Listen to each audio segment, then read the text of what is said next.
Seguimos aquí en esta segunda hora de Nunca Fuiste al Cine. Como dijimos al principio del programa, tuvimos la muy buena suerte de ver hace unas semanas una película, un documental que se estrenó entre comillas. Después vamos a preguntar también sobre este temita de las funciones únicas que nos quita Filmografía Nacional y además suma Filmografía Internacional en el Gaumont. Boletín interno del director Mary Franco, a quien tenemos aquí. ¿Cómo andas, Mary? Hola, bueno, muchas gracias por la invitación. Eso, gracias. No, gracias a vos por venir acá. Bien, yo no había visto el documental, por suerte lo pude ver en salas, que era el objetivo. Hay muchos documentales que abordan cuestiones personales como hacés vos. Personales y políticas además, pero vos elegiste hacerlo de un modo muy particular. No hay entrevistas convencionales y además, al menos a mí me pasó que me sentí dentro de la historia, como si fuera algo muy inmersivo. ¿Por qué elegiste hacerlo así? Wow, bueno, qué bueno que te hayas sentido así, es un logro. Yo desde el principio le quise escapar un poco a la voz en off y al relato en primera persona. Eso fue como una de las primeras reglas que me autoimpuse, porque siento que hicimos, digo, yo no hice otras películas, es mi primera película, pero como movimiento documental, como que siento que hay algo ya que nos convertimos en un meme de hola, acá estoy yo con mi película, y no sé qué, que hay películas que son increíbles así, pero bueno, yo es como que no quería eso porque ya era demasiado personal lo que estaba contando y no hacía falta, o yo sentía que no hacía falta. Pero sí me pasó de que el proceso de la película fue muy largo y de distintas etapas, y en la primera etapa yo no tenía muy claro lo que quería hacer realmente. Sabía que quería laburar con archivos, que quería investigar sobre algo de esta situación de expulsión de mi papá del Partido Obrero y un poco la violencia de género en las familias y en las organizaciones, pero no tenía muy claro el cómo, y fue un proceso largo, y te diría que la hice 2 veces a la película. Miro para allá. No, le estaba indicando si quería preguntar, pero vos tranqui. Ok, bueno, perdón. No, como que al principio la verdad es que grabé entrevistas. De hecho, cuando me dijeron que me habían asignado el interés del Inca y que ganamos algunos fondos que igual después, quedaron muy chiquitos, insuficientes. Pero yo en ese momento dije, listo, puedo hacer una superproducción. Y como que llevamos un equipo de gente, hicimos unas entrevistas así, con luces, como a todo trapo, y después veías esas entrevistas y no pasaba nada, ¿viste? O a mí no era lo que yo quería narrar y no quería que quede ahí. Entonces fue como, bueno, no importa que hayamos invertido todo esto en grabar esta imagen, no la vamos a usar el relato nada más.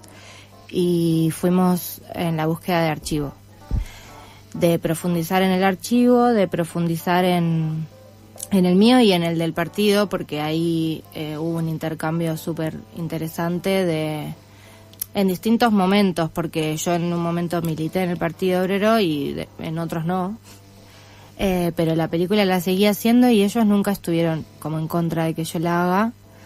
Y bueno, ahí hicimos como ese intercambio de yo digitalizar archivos, y ahí fue que empecé a trabajar de eso, a ser archivista, digamos.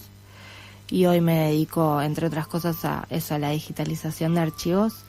Y bueno, fue ese intercambio de todo el acervo que tenían y no tenían recursos para digitalizar. Yo les hice el intercambio de darles esos materiales digitalizados y que ellos me permitan usarlos. Y estuvo re bueno, como que ahí encontramos muchas claves de la peli, y encontré a mis papás en varios tapes de formas muy sorpresivas e inesperadas.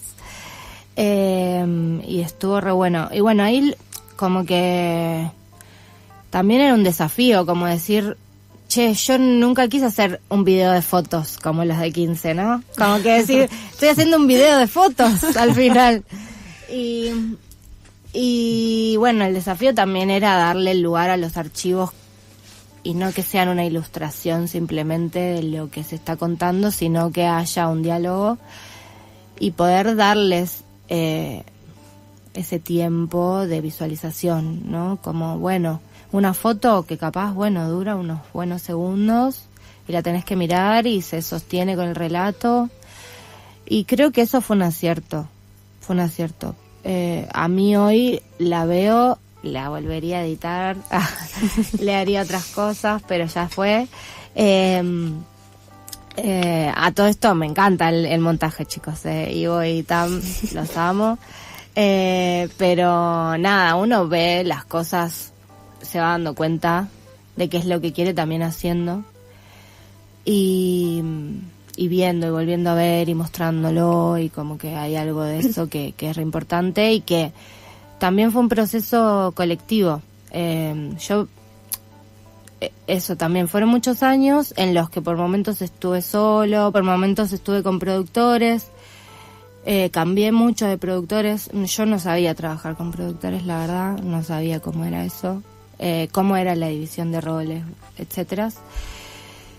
Y bueno, después cuando llegó la etapa de postproducción, como me junté con Fjord y con Ivo, que yo quería que él la edite. Y bueno, ya veníamos trabajando con Tam, que es mi amiga, que vivía en Mar Azul, pero como que había sido un proceso bastante intenso y Tam no me soportaba más. No, porque aparte convivimos mucho, como que no es que no me soportaba más solamente, sino que era mucho lo de la película, porque era emocionalmente contenerme a mí, contener la película, editarla, era como un montón. Entonces quizás necesitamos como que la agarre otra persona con más calma y frialdad, y continúe esa tarea. Pero bueno, ahí apareció el tema de que había que financiar eso y ya no teníamos más plata. Bueno, la vida de las películas que se hacen largas porque uno piensa que con un presupuesto... Me estoy yendo a no, está bien. No, está bien en conocer además cómo se hace una película, porque no... Sí, es un montón. Yo como que si alguien está pensando en encarar una película personal, no sé, tendría que pensar qué recomendarle, pero en principio que sea con personas que te puedan, que te entiendan lo que vos querés hacer, que te puedan contener, que no sean un X lejano, pero a la vez también saber cuidar todo ese equipo que te va a estar acompañando todo ese tiempo. No sé, es un desafío realmente. No sé si respondí la pregunta. Sí, estuvo excelente. Estamos hablando con Mary Franco, director de Boletín Interno. Pau, ahí tenés anotadas varias cosas. Sí, me anota algunas cositas. Leí por algún lado, si no corregime, que tu formación como cineasta fue en el IDAC, en la Escuela de Avellaneda, de Cine de Avellaneda. Casi. En el mismo edificio. Okay. En la UNDAB. En la UNDAB.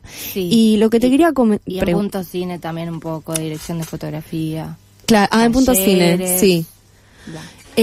Algunas veces nos olvidamos de preguntar a los directores cuando vienen, que bueno, uno donde se forma, en la escuela en la que se forma, muchas veces también termina direccionando un poco la identidad que tiene uno como cineasta, y la visión y cómo quiere abordar sus películas. ¿Vos crees que el haber estudiado en esta institución te apuntó para determinada manera en cómo armar este documental que te llevó tantos años, no? Sí, qué buena pregunta. Es la primera vez que me hacen esa pregunta y está genial porque totalmente, o sea, no porque la identidad de la UNDAB particularmente esté tan clara, porque es una carrera muy muy joven. Yo empecé la carrera con la carrera misma en el 2012 y no soy una persona muy académica, la verdad, como que no la terminé ni creo que lo vaya a hacer. pero porque no me aloja mucho la forma de la academia, pero sí siento que es muy importante en este proceso y en los procesos de muchos realizadores, la institución donde estudiamos, porque ahí conoces a las personas con las que después probablemente trabajes, porque los profesores te van a ayudar, más en estas universidades que son re chiquitas y que los profesores están ahí como re a disposición. De hecho, la UNDAB nos prestó equipos para una parte de la película. Robito, cuando se puso a cargo de la UNDAB, porque venía como de unas gestiones que mejor no ahondar, y después apareció Robito, que venía de la ENERC, y me pareció que le hizo muy bien a la carrera, estaba muy a disposición de los estudiantes, y yo fui muchas veces a reunirme, así como, hola Robito, ayúdame, y dijo, sí, yo quiero que ustedes filmen, que tengan experiencia, y nos prestó los equipos. O sea, ni siquiera es que se puso a fijar de qué era la película ni nada, no importó. Y eso me pareció genial. Y después varias de las personas con las que trabajé son de la universidad, muchas del IDAC, pero porque, nada, como que está muy vinculado y somos gente del conurbano, mayormente. Y también, nada, la universidad está en Dock Sud, o sea, está situada en un lugar muy particular, no muy particular por especial, sino como no está en ningún centro, y eso hace que las personas que vayan sean de unas características particulares, y que también no tengas, no sé, en mi caso particular yo no tenía tanto tiempo para ir a la facultad, como que por eso creo que no la pude terminar. Y como esa comprensión del estudiante trabajador, ¿no? Como que hay algo ahí re importante. No sé, yo la FADU no la hubiera podido hacer. De hecho, la empecé y hice medio cuatrimestre del CBC y lloraba todos los días. Yo vivía en Lanús, iba a la FADU y era cajero en Coto en Boedo, tipo, claro, con las maquetas ahí, era como imposible. Si no hubiera abierto una universidad de artes en Avellaneda, capaz, no sé.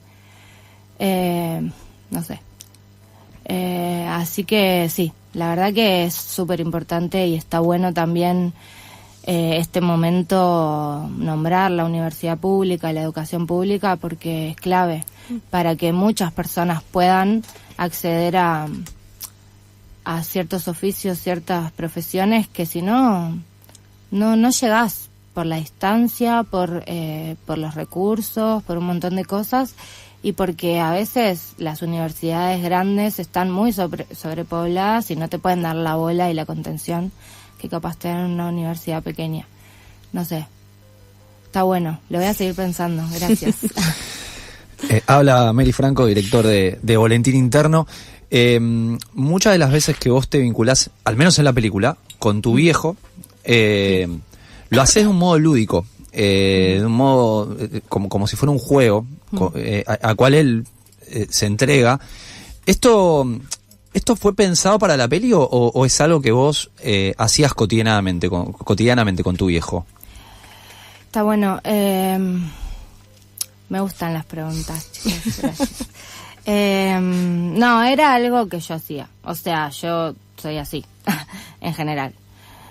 Pero con mi papá me pasaba de que a mí me angustiaba mucho ir a verlo realmente. Él estaba muy en una, y estaba re solo, y estaba en silla de ruedas, y lo único que hacía era mirar la tele, y a mí mirar la tele no me gusta. Y miraba mucho deporte, a mí el deporte no me gusta, entonces como que era muy difícil compartir algo realmente, y yo todo el tiempo le estaba llevando actividades tipo jardín de infantes, ¿viste? Como bueno, vamos a hacer esto y vamos a jugar a esto y vamos a escribir esta carta, no sé, le proponía cosas, no me daba mucha bola, entonces como que, bueno, algo que yo pudiera hacer para pasar las horas ahí sin angustiarme y sin irme como totalmente drenado, era, bueno, mi camarita. y las mejores, para mí, las que más me gustan, escenas de la película fueron grabadas con esa camarita y en ese tono, digamos.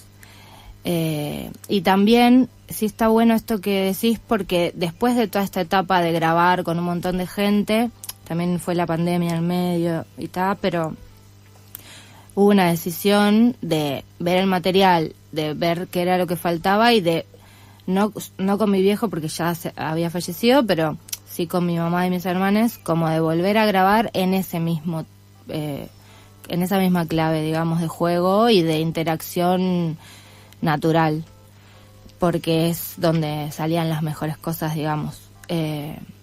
Porque, no sé, por ejemplo, a mi mamá le hice un montón de entrevistas, pero si yo la llevaba para el lado de la solemnidad, no funcionaba. Entonces, y con mi papá, bueno, no, él le decía lo que quería. No había forma de llevarlo para ningún lado, estaba en otra galaxia.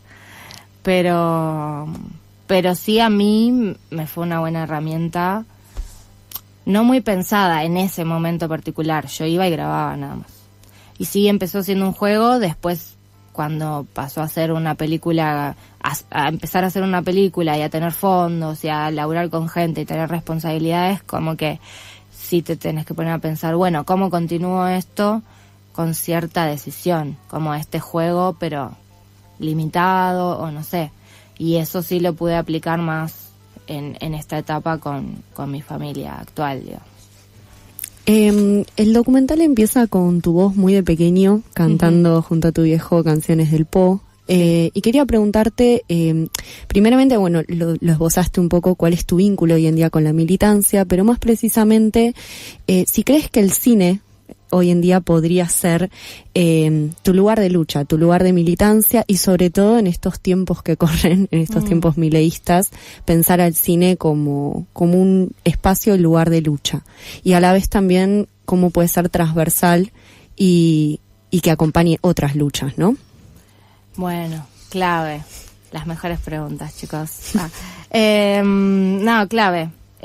Sí, o sea, creo que el cine es un espacio de lucha, no porque todo tenga que ser panfletario y tenga que bajar una línea, pero sí es un espacio de lucha, sí es un espacio de lucha donde proyectamos las películas, con quiénes hacemos las películas, con qué medios las hacemos. De hecho, voy a aprovechar para invitarles a una proyección de Rata. Yo participo del Cineclub Rata, entre otras personas, y de la Asamblea Desviada del Conurbano, y nosotros hacemos un montón de proyecciones pensando en el cine como herramienta de debate y de politización. Y bueno, hago esta disrupción en el medio para invitarlos el sábado que viene. No tengo la dirección, ahora la busco bien, pero es una proyección por Palestina que hacemos con Yo No Fui. Ahora busco la diré y la paso bien.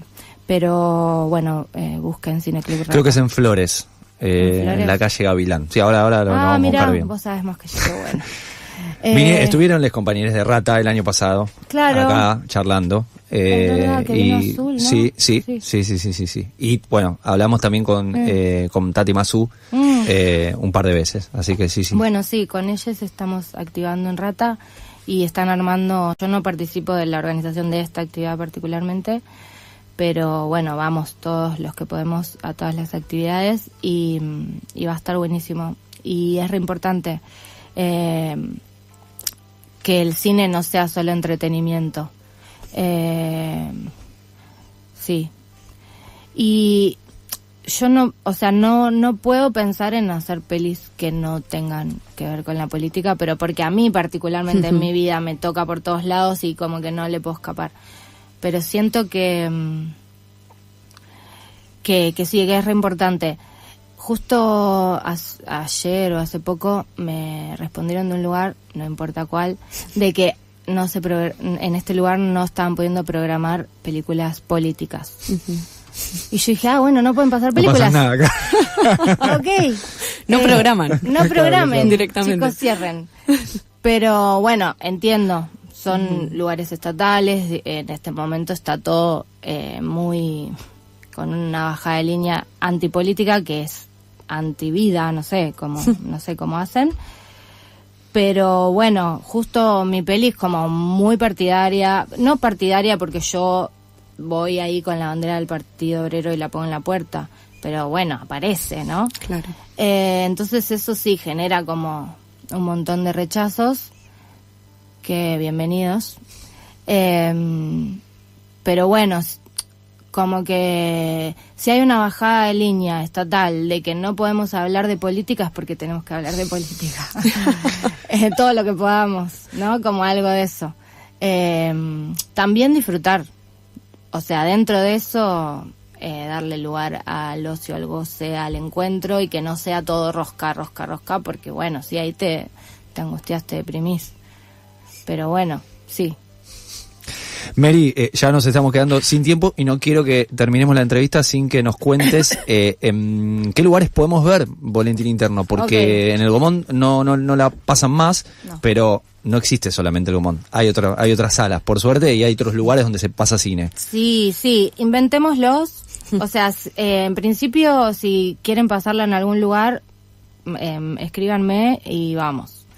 ¿A dónde te escriben? Al Instagram de Boletín Interno, que es boletín.interno.película, y me dicen, che, ¿la podemos pasar acá? Yo te digo, sí, a menos que sea un local de la Libertad Avanza. Pero no, en general, vamos, quiero ir a todos lados. Y bueno, ahora las próximas fechas son así, autogestivas. Bueno, no todas. Va a estar Lejos, primero voy a nombrarlo Lejos porque no vamos a ir, pero para contar, que es en el Festival Resistimos en México. Va a estar en 2 sedes, que es un festival chiquito, autogestivo, muy lindo, con gente muy piola que lo organiza. Y después en la Cinemateca de México, también en agosto. Ahí en el mismo Instagram que dije antes está toda la información por si alguien anda por allá. Y más acá, mucho más acá, va a estar el finde, todavía no sabemos si es el sábado o el domingo, creo que va a ser el sábado 16 de agosto en Rosario. Bien. También voy a subir la info ahí. Perfecto. Porque ahora no me sé el nombre del lugar, perdón. Pero voy a ir para Rosario. Después el 22 de agosto va a estar en la Casa Fuente Alba en Lavallol. El 30 de agosto en la Casa de Claypole. Y bueno, vamos a irme echando también con cosas como acá en Cava, pero todavía no tengo fechas precisas. Después en septiembre vamos a estar en Formosa, Chaco y Paraguay. En noviembre, ojalá, casi seguro, en Tandil, en la sala Incaí, sí, y en la Universidad del Centro. También con los chicos de Antes Muerto. Y con Cane, yo estoy laburando con una persona que se llama Cane, que tiene un corto que se llama Recetas para la Supervivencia, y tiene mucho que ver o sea, están muy ligados a Boletín Interno, entonces queremos pasarla juntos en todos los lugares que podamos. Así que también vamos a estar proyectando su corto. Excelente, Mary. Presten atención a la página de Instagram, entonces, sí. Boletín Interno, donde ahí se van a ir subiendo las novedades. Pau, Gavilán 252, sí, ¿no? Gavilán 252, el sábado 2 de agosto a las 19 horas. Es la actividad que nombraba Mary hace un ratito, sí, del primer encuentro Palestina. Sí. Excelente. Muchas gracias, Mary. Gracias, ha sido un placer. Ustedes, igualmente.